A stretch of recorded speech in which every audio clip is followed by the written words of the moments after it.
할렐루야. 예, 우리 전우좌우로 이렇게 한번 보시고 이렇게 인사합시다. 은혜 받읍시다.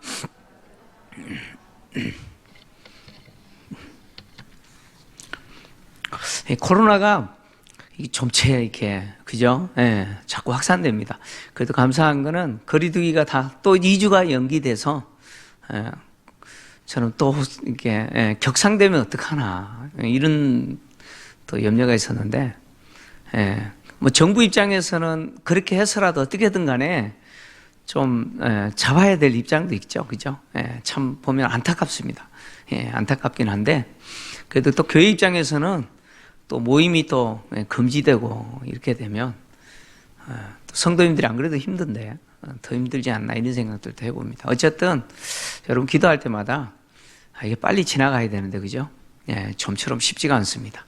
하나님 뜻이 어디 있는지 우리는 알지 못하나 또 하나님께서 우리를 불쌍히 여기시고 속히 또 교회 모임들이 또 회복될 수 있도록 또 여러분 기도해 주시기 바랍니다.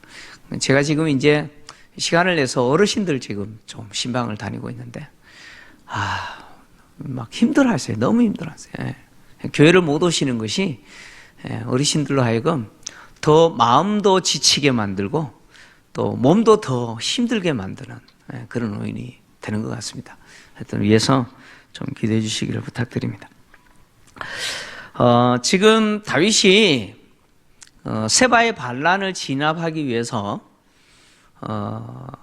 아마사를 군대 장관으로 임명하고 그에게 유다 지파를 중심으로 3일 내에 군대를 조직하여서 세바의 반란을 진압하도록 지시를 했습니다. 그러나 이 아마사가 유다 지파에게 갔으나 유다 지파를 중심으로 군대를 조직하는 일에 실패했던 것 같아요. 그래서 일이 지체되자 다윗은 요압의 동생인 아비새에게 세바의 반란을 진압하도록 명령했습니다. 특별히 아비새에게 그가 통솔하고 있는 용병들이 있잖아요. 그렛 사람, 블렛 사람들 이런 용병들과 더불어서 다윗을 호위하고 있는 호위 부대를 데리고 세바의 반란을 진압하도록 지시를 했습니다. 이렇게 출발한 진압 부대가 예루살렘에서 나와서 기브온 큰 바위에 이르렀을 때 마침 누구를 만났느냐? 아마사를 만나요. 이 아마사를 만났는데 이 요압이 아마 함께 갔던 것 같아요. 그 요압은 이 아마사를 암살해 뿌립니다. 그냥 암살이 아니죠. 그냥 보는 앞에서 살해를 해버려요. 이 요압이 아마사를 살해한 행위는 참 충격적입니다. 왜냐하면 아마사가 지금 다윗이 임명한 왕이 임명한 뭐예요? 총사령관입니다.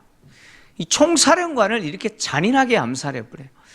또 그 내용을 보시면 요압이 암살했을 때 뭐 입에 언급하기도 좀 거북할 정도로 내장이 막 바닥에 땅에 흘러내렸다 뭐 이런 표현도 있잖아요.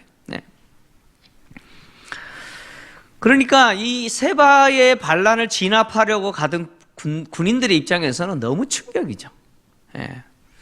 어떻게 보면 또 요압이 반란을 일으킨 것은 아닌지 의심스럽기도 하고 그렇습니다.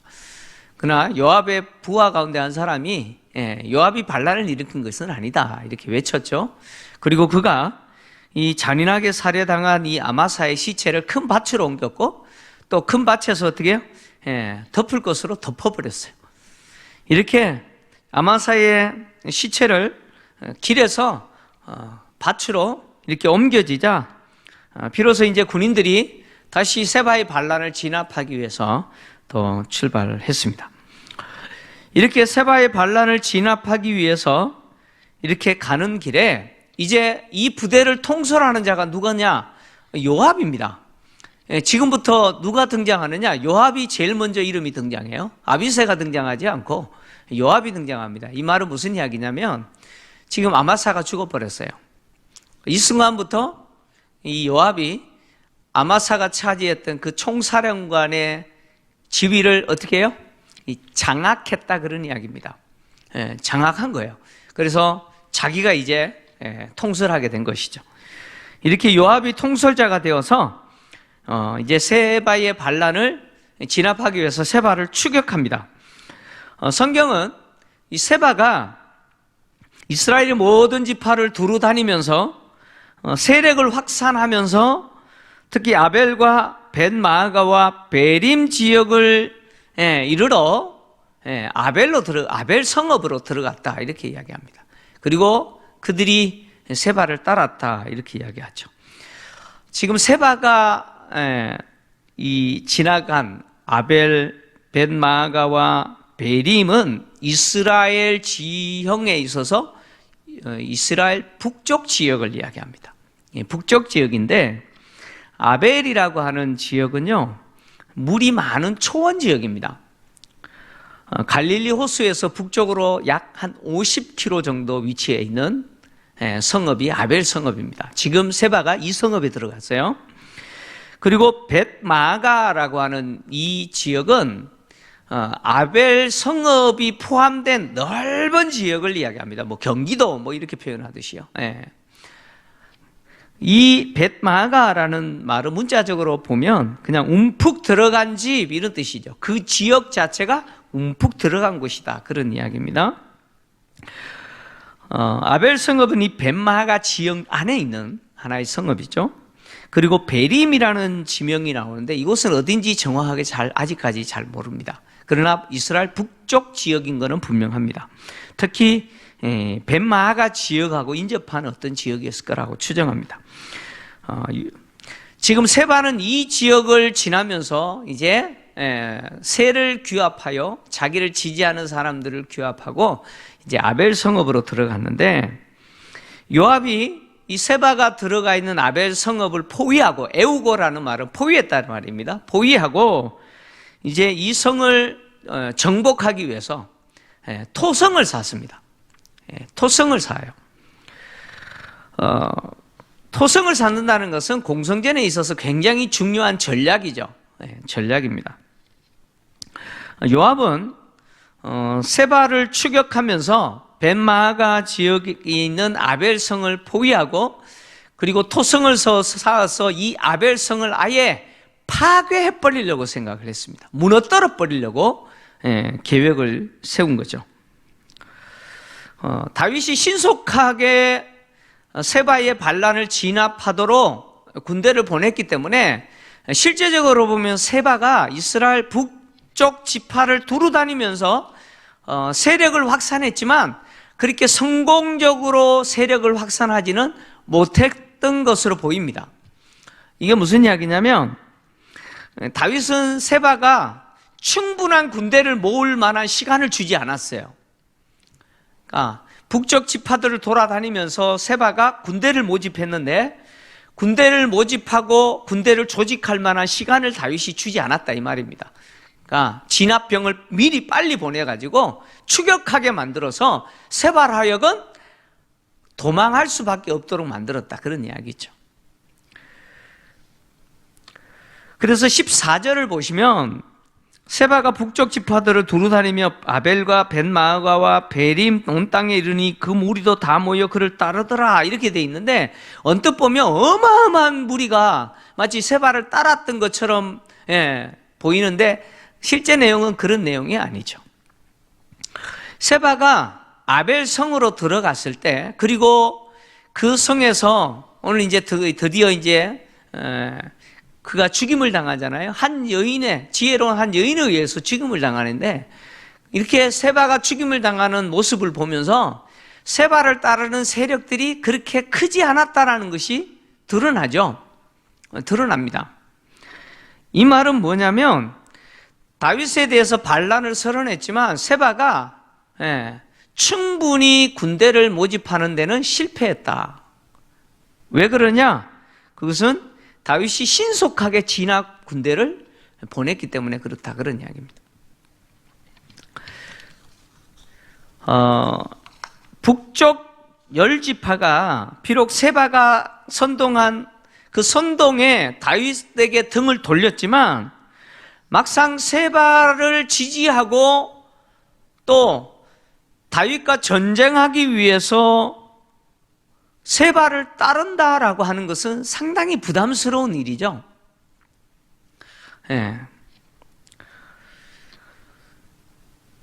그러니까 세바를 따른다는 것은 다윗이 왕이 아니고 이제는 누가 왕이라는 이야기야? 세바를 따른다니까요.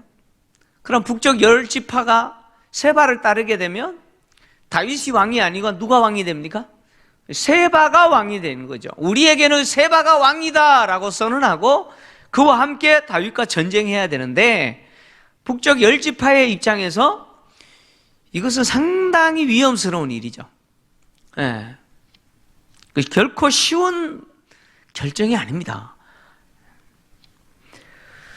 그래서 아마 세바를 따르는 일이 아마 주저했을 것 같아요. 그리고 또 더하여서 지금 추격군이 어때요? 오고 있죠. 다윗이 진압군을 보냈기 때문에 세바는 한 곳에 오래 머물 수가 없어요. 충분히 군대를 모을 만한 시간이 없어요. 요압은 자기의 출세를 위해서는 자기의 앞을 막는 사람은 누구라도 용납할 수 없는 사람이죠. 그래서 아마사도 그냥 잔인하게 죽여버리는 사람이죠. 그렇지만 이 요압이라고 하는 사람은 전쟁과 관련해서는 탁월한 용사입니다. 그러니까 전쟁과 관련해서는 누구와 비교해도 지지 않을 만큼 탁월한 지휘관입니다. 그는 세바가 들어간 아벨 성읍을 포위하고 그 성을 아예 허물어 버릴 생각을 했어요. 그래서 토성을 샀습니다. 성을 함락하기 위해서 진행하는 공성전에 있어서 토성은 성벽만큼 흙을 쌓는 거예요. 그래서 성을 공격할 수 있도록 그 고대 공성전에 있어서 굉장히 중요한 전략 가운데 하나입니다.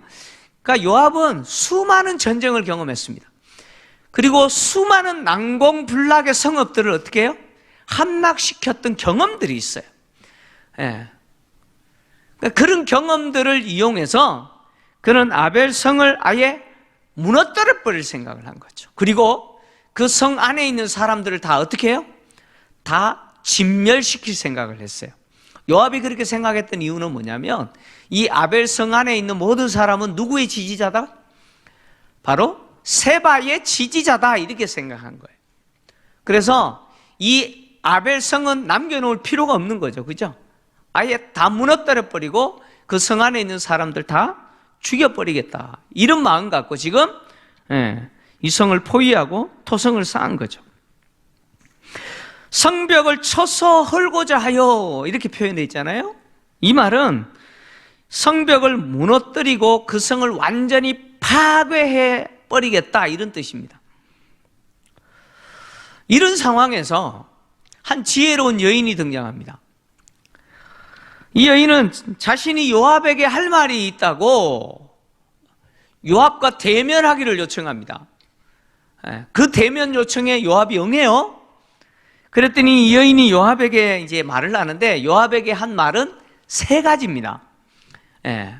짧은 내용인데 3가지를 내용을 이야기했습니다. 첫째 내용은 뭐냐면 아벨성이 가지고 있는 역사적 중요성입니다. 아벨성은 이스라엘 역사에 있어서 굉장히 중요한 성이다, 이것을 말을 했는데, 여인이 요압에게 뭐라고 이야기하냐면 옛사람이 흔히 말하기를 아벨에게 가서 물을 것이라 하고 일을 끝내었나이다, 이렇게 이야기하죠. 이 말은 당시 이스라엘 사람들이라면 잘 알고 있는 속담입니다. 속담. 우리도 이런 속담이 있죠. 사람이 태어나면, 말이 태어나면, 이게 딱딱 나와야 돼. 사람이 태어나면 서울로 보내고, 말이 태어나면 제주도로 보내고. 그럼 누구나 다 아는 속담이잖아요. 그러니까 지금 사람이 사는데 가장 좋은 환경이 서울이다, 그러죠? 서울로 보내야 된다. 말이 살 수 있는 제일 좋은 환경은 제주도다. 그런 이야기예요. 근데 당시 사람들은 어떤 속담이 있었느냐? 문제가 생기면 그 문제를 도저히 해결할 수가 없어요. 그러면 어디 가라?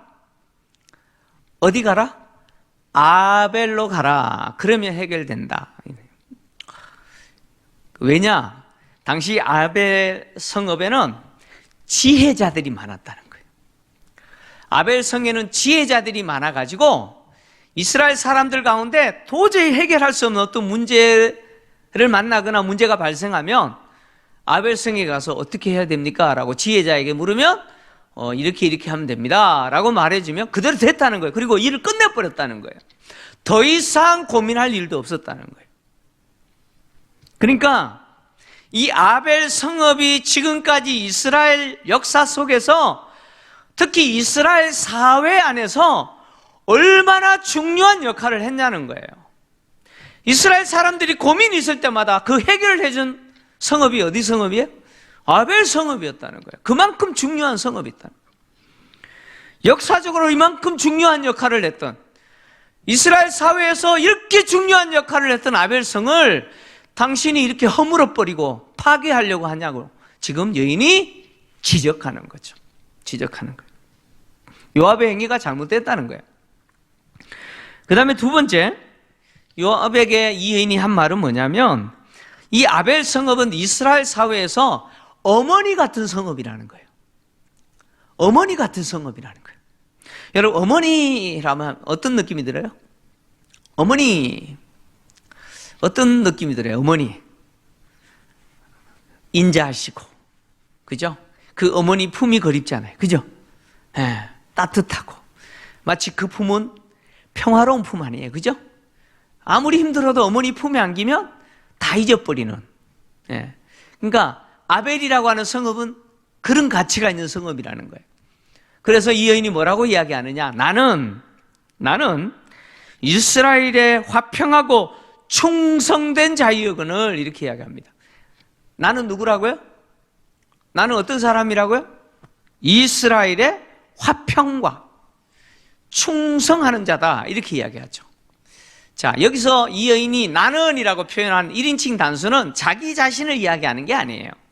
이 아벨 성읍 안에 있는 모든 백성들, 아벨 성읍 주민들은 어떤 사람들이냐? 이스라엘의 평화를 사랑하는 사람이에요.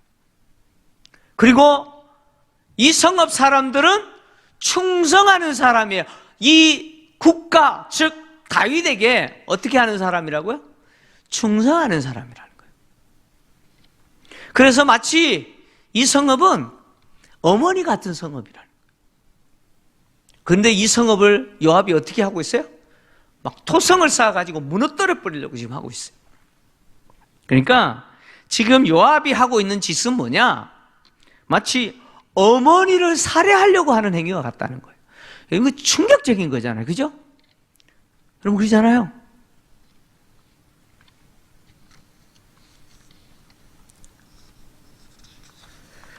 그러니까 이 아벨 성읍의 사람들은 다윗에 대해서 반역할 만한 어떤 의도도 있어요, 없어요? 전혀 없어요. 다윗에 반역할 만한 어떤 의도도 없어요. 우리는 평화를 사랑하는 사람이에요. 특히 이스라엘의 평화를 사랑하는 사람이에요. 우리 평화가 아니고 이 나라의 평화를 사랑하는 사람이고 이 나라를 통치하는 다윗, 특히 이 나라를 위해서 충성하는 사람들인데 왜 우리를 멸망시키려고 이 성읍을 파괴하려고 하느냐는 거죠. 이런 행위는 마치 무엇과 같으냐? 어머니를 살해하려고 하는 그야말로 망나니와 같은 짓을 하는 거죠. 도저히 있을 수 없는 행위를 지금 누가 하고 있어요? 누가 하고 있어요? 이 요압이 하고 있다는 거예요. 이걸 지적하는 거예요.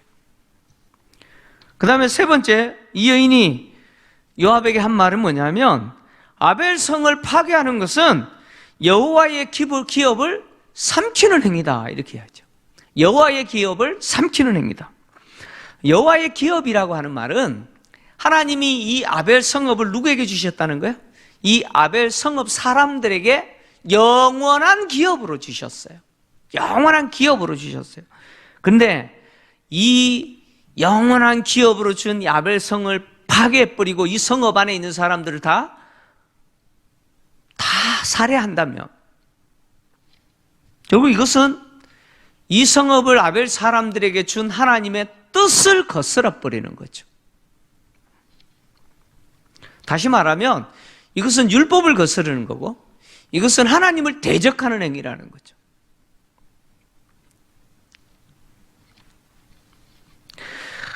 이 지혜로운 여인은 아벨성을 파괴하여 성 안에 있는 모든 사람들까지 다 죽이려고 지금 작정하고 지금 토성을 쌓고 공격하려고 하는 이 요압의 의도가 뭔지 정확하게 지적하는 거죠.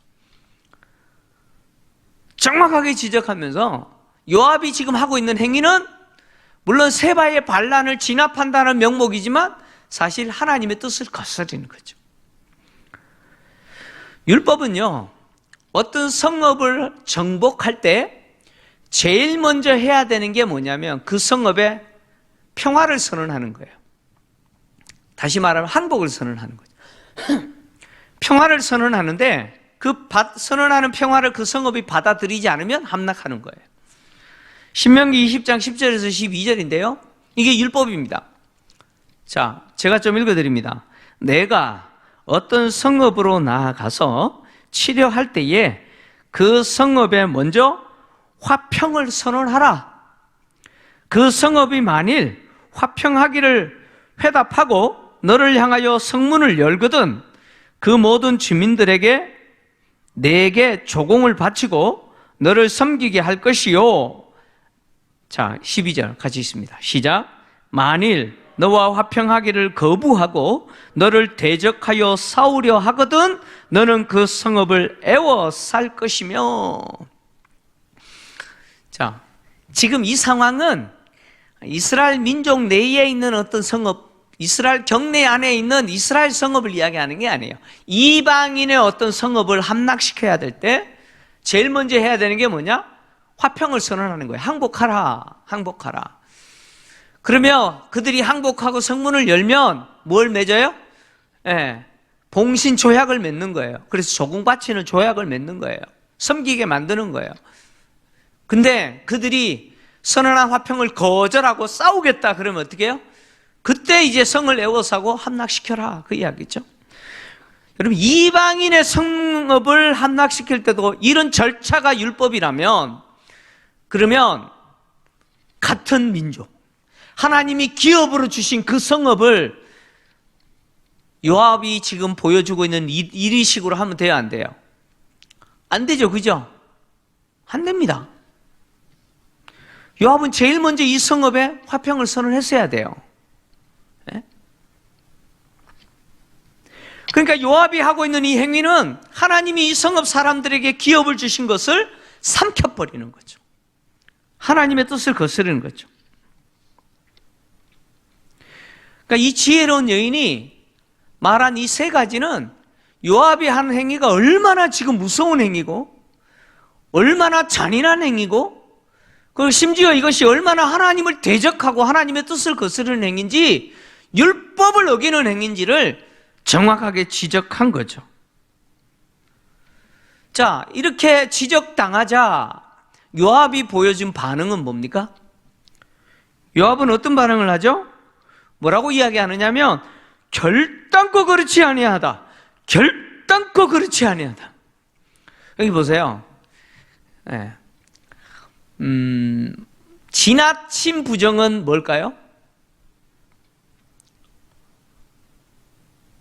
지나친 부정은 뭡니까? 긍정입니다. 지나친 부정은 긍정입니다. 다시 말하면 막 펄쩍펄쩍 뛰어요. 그러면 의심하시면 돼요. 아, 그랬구나. 했구나. 그러면 돼요. 안 한 사람은 그렇게까지 안 해요. 자, 지금 요압이 결단코 아니다 이렇게만 해도 되는데 몇 번이나요? 2번이나 반복하죠. 이거는 강조입니다. 강조하는데 왜 요압이 이렇게 반복하여서 이렇게 여인의 말을 부정할까요? 찔렸어요. 요압의 속내가 다 드러난 거예요. 요압은 여인이 한 말을 사실 이렇게 2번이나 반복해서 부정하지만 요압이 한 행동은 사실 여인이 말했던 그대로였어요. 요압에게 있어서 율법 없어요. 율법 없습니다. 하나님의 뜻 없어요. 아벨 성읍 사람들이 어떤 사람일까? 그거 고민 없어요. 그 생각 없어요. 요압은 오직 뭐예요? 세바를 잡아라. 세바를 잡기 위해서 빈대 한 마리 잡으려고 어떻게 해버려요? 예, 초가상아를 어떻게 해버려요? 그냥 태워버리는 거예요. 그 빈대 한 마리 잡으려고 그냥 초가상아 태우는 것도 아깝지 않아요. 이게 요압이에요. 이 성읍이 얼마나 역사적으로 중요하고 이 성읍의 가치가 그리고 이 성읍이 얼마나 하나님과 관계에서 중요한지 그거는 관심 없어요. 요압은 그냥 세바만 잡으면 되는 거죠. 세바 잡는 일에 있어서 뭐 주변에 좀 사람들이 희생당하고 뭐 중요한 성읍 몇 개 부셔지고 이거 아무 상관없어요. 이 사람에게는.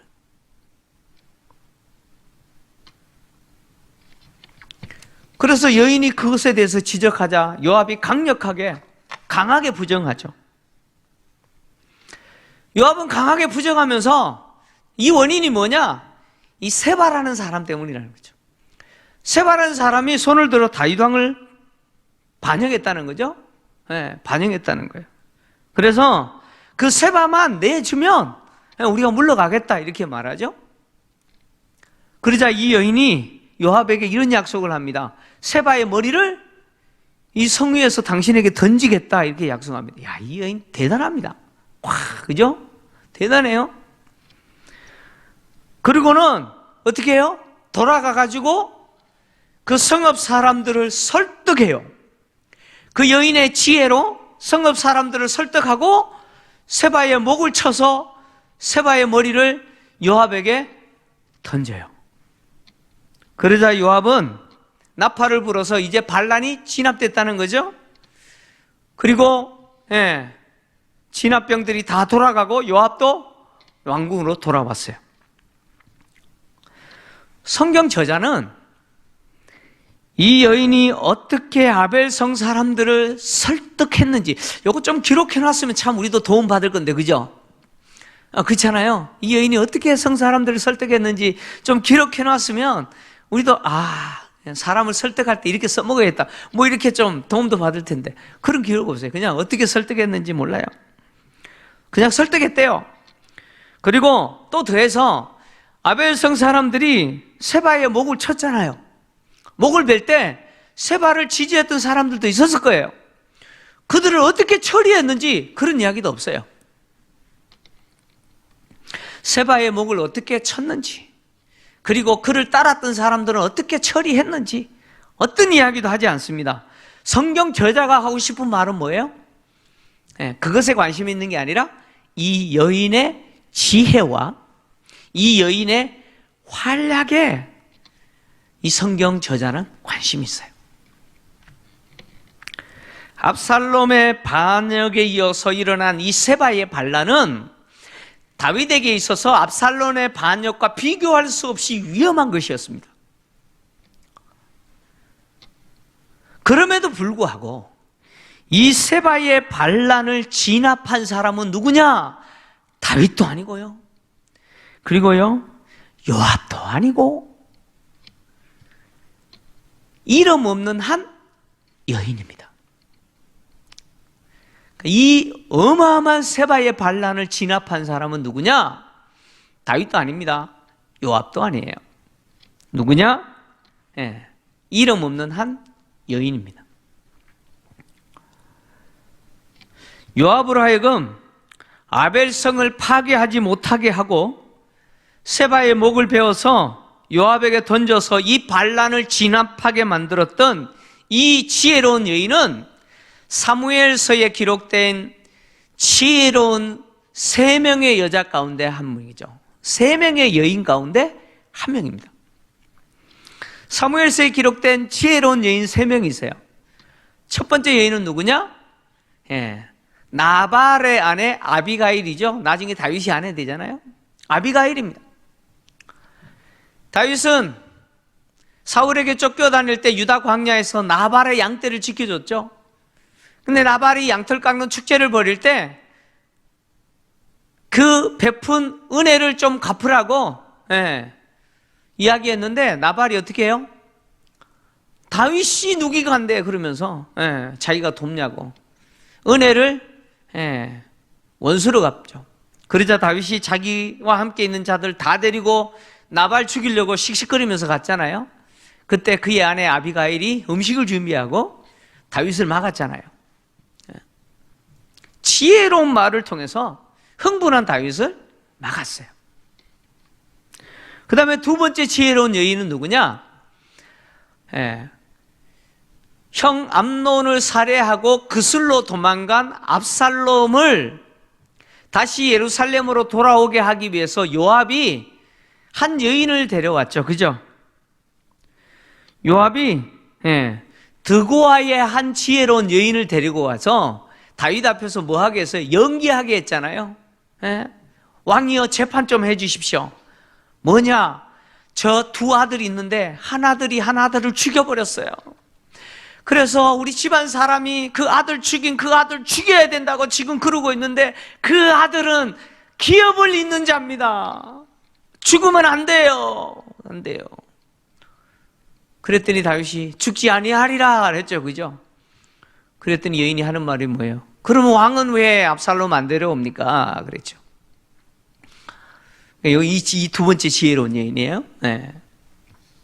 세 번째 지혜로운 여인이 바로 오늘 본문에 등장하는 이 여인이죠. 아벨의 이 여인입니다.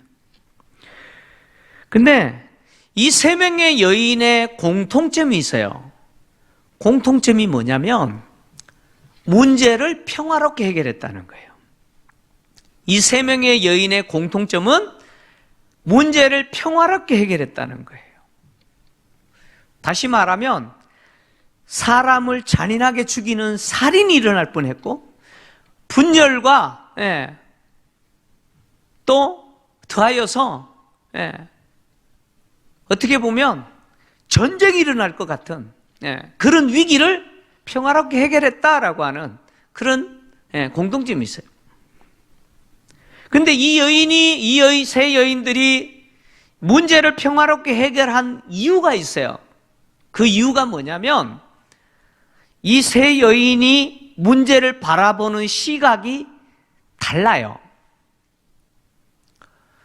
다시 말씀드립니다. 이 세 여인의 특징이 뭐냐면 문제를 보는데 다른 관점에서 봐요.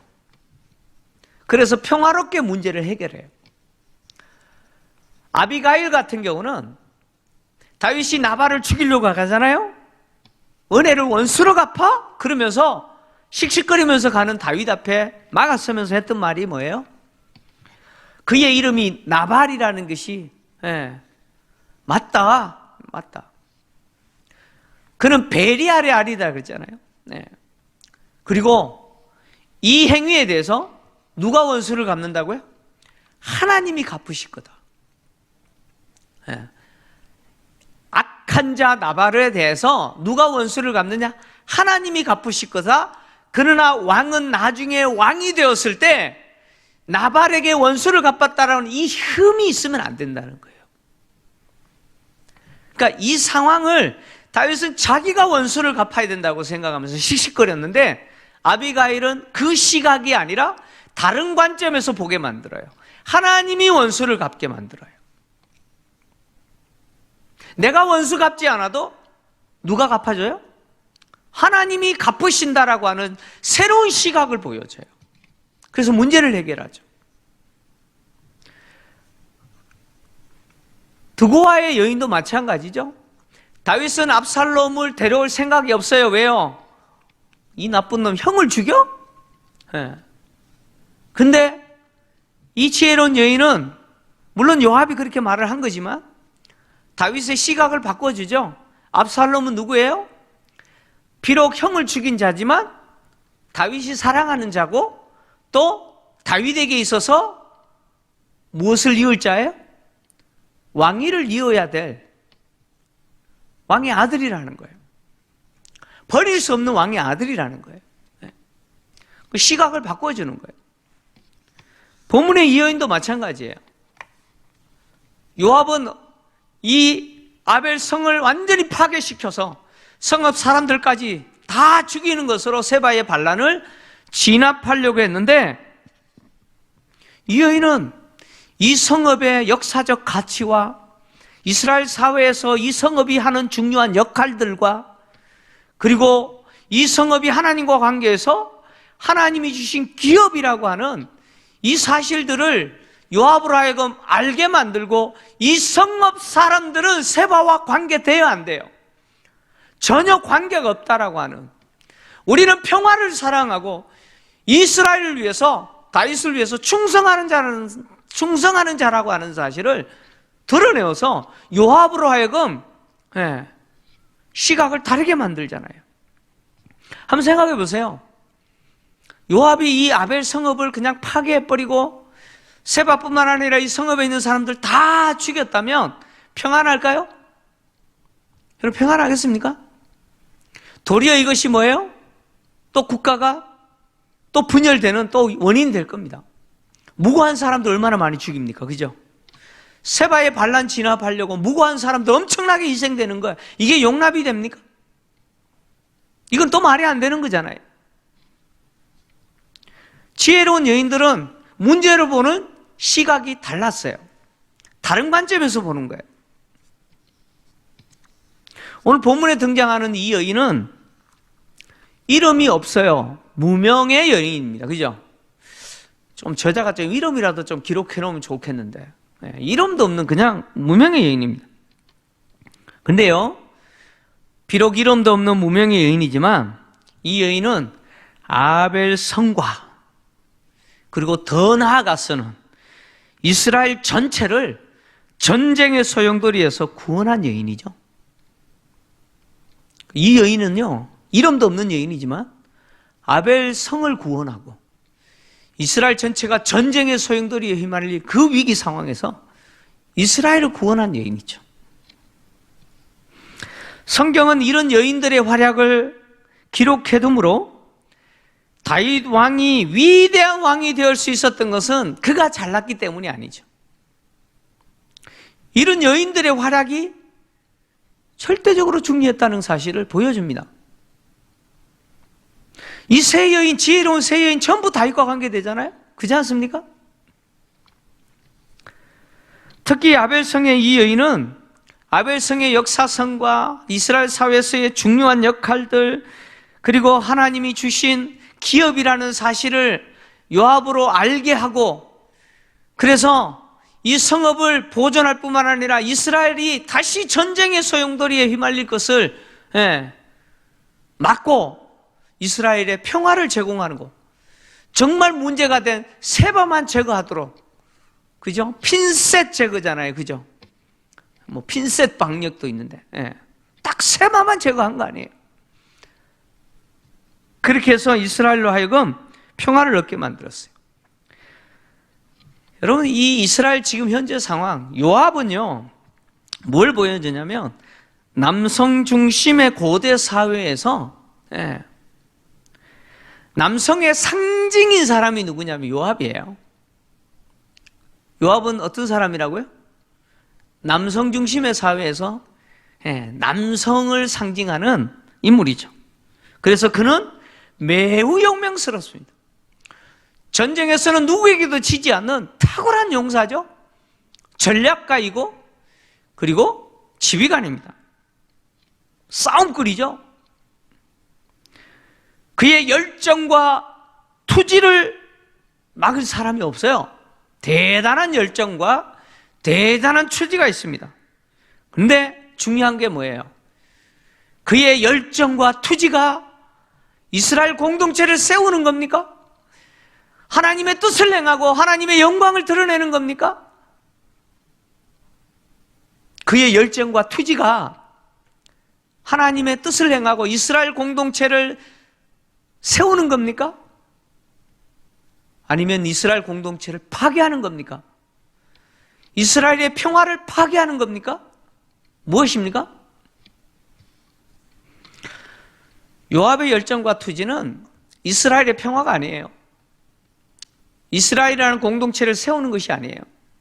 도리어 이 공동체를 무너뜨리는 열정과 투지입니다. 어리석은 자의 열정과 투지는 이처럼 하나님의 뜻을 거스르고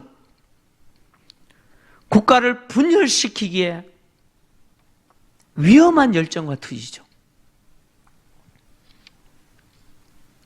그러나 비록 이름도 없는 무명의 여인, 남성 중심 사회에서 얼마나 그렇지 않습니까? 네. 이름도 없어요. 이름도 안 기록해뒀어요. 이름이라도 좀 기록해놓지. 이름도 기록하지 않았어요. 그러나 이 여인은 비록 무명이지만 성을 구하고 나라를 구합니다. 여러분, 교회 안에서 내가 남자인가, 내가 여자인가, 내가 이름이 있는 사람인가, 이름이 없는 사람인가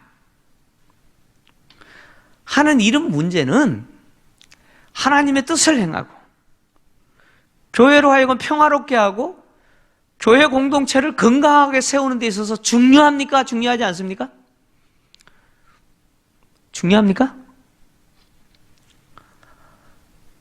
중요하지 않습니다. 남자라고 해서 교회를 건강하게 세우고 남자라고 해서 교회 공동체를 건강하게 세우고 하나님 뜻을 행하는 거? 아니죠. 여자라고 해서 그 일을 못하는 거? 아니죠. 아무 상관없어요. 내 이름이 교회 안에 있고 없고 그 중요합니까? 중요하지 않습니다. 담임 목사라고 해도 그의 열정과 투지가 교회 공동체를 깨뜨리고 교회의 평화를 허물어버리면 그의 이름이 무슨 의미가 있습니까? 여러분, 그렇지 않습니까? 여러분, 이름 있고 없고 문제가 아니죠. 내가 남자나 여자나 내 성별이 중요한 게 아니에요. 정말 중요한 거는 뭐냐면 이 지혜로운 여인처럼 나의 열정과 나의 이 투지가 정말 하나님의 나라를 위해서, 하나님의 영광을 위해서, 하나님의 뜻을 위해서 바로 사용되고 있느냐라고 하는 거죠. 잘못하면 나의 열정이 공동체를 깨뜨려버리고 공동체를 알고 분열시키게 만든다면 차라리 열정이 없는 게 좋아요. 그렇지 않습니까? 열정이 없는 게 좋아요. 오늘 우리가 고민해야 되는 게 뭐냐면 내가 교회 안에서 이름이 드러난 사람이든 아니든 내가 성별이 어떠하든 내가 맡은 역할이 무엇이든 간에 하나님이 원하시는 것은 교회의 평화와 교회의 건강한 회복과 그리고 그 교회를 통해서 하나님의 뜻이 이루어지도록 하는 일에 뭐예요? 쓰임받는 거예요. 쓰임받는 거예요. 오늘 이 말씀을 듣는 저와 여러분이 혹시 우리 자신들의 열정과 투지가 어떻게 이용되고 있는지를 좀 보셔야 돼요. 그래서 저의 열정과 저의 투지, 우리의 열정과 우리의 투지가 파괴와 분열이 아니고 평화와 주님을 향한 충성과 공동체의 건강한 회복과 하나님의 뜻이 이루어지는 그 일에 쓰임받기를 주의 이름으로 축원합니다.